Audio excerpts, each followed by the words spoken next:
I came here to see the challenges that has been bedeviling the scheme, because I thought it was going down. It was going down. But I'm highly impressed with the elements mentioned by the keynote speaker. And it shows that the scheme is actually progressing, because it has been elevated from just a mere DRF, giving the drugs under one roof, to drug management committees in most states of the Federation. And that is a policy thing. So it's a migration. The drugs revolving fund is an element of the drug management unit of the hospitals, and it's working. In fact, other hospitals have migrated from just procurement of the drugs from manufacturers to actually manufacturing the drugs themselves. Like Kano State, I know they do that for sure. So the essence is that to make these drugs available under one roof to the patients as and when needed. My first advice would be to get enabling documents like the SOP, Standard Operating Procedures and Guidelines, and enabling national policies like the National Supply Chain Management Policy from the Federal Ministry of Health to guide them in the setting up of this DRF, Reform DRF, and the drug management agencies or their stores, as it may be. That will guide them to start aligning with that, and to give them a footing to also operate with by the tenets of that DRF. Because if they don't understand what the documents say and they are not operating according to that, they will go astray along the way. For it to be effective, honestly, there's need for members of the National Assembly to come up with an act of parliament that will be able to guide all our health institutions, so that Nigerians will be able to benefit.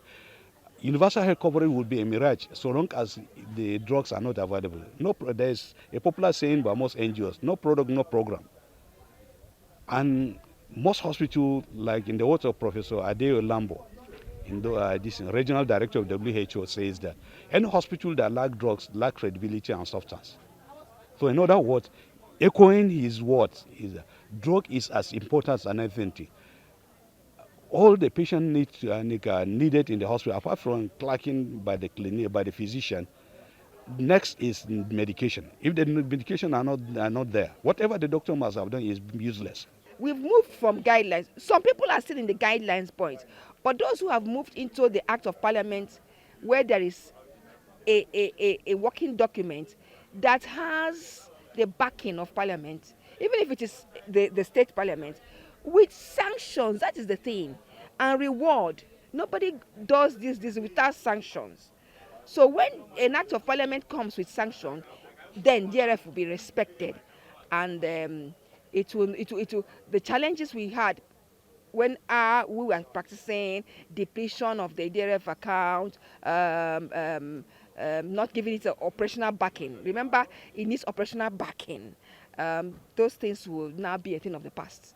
The drug revolving fund is actually designed by government to solve the problem of unavailability of medicines in federal health institutions and across health institutions. But unfortunately, the non-implementation, due implementation of it had led us to out-of-stock syndrome, where we are not having drugs in public health organizations.